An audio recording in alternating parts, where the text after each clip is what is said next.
Take the bulb housing out of the vehicle. Remove the bolt by turning it counterclockwise. Pull up to release the fastener. Take the bulb housing out of the vehicle.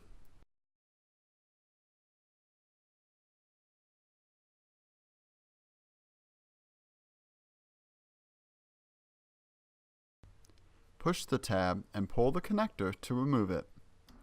Now you can replace your housing with a new one. Push the connector straight in to connect the bulb housing.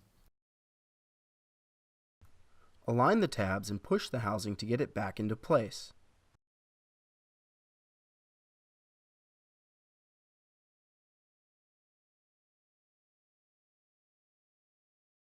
Replace the fastener by pushing it back in.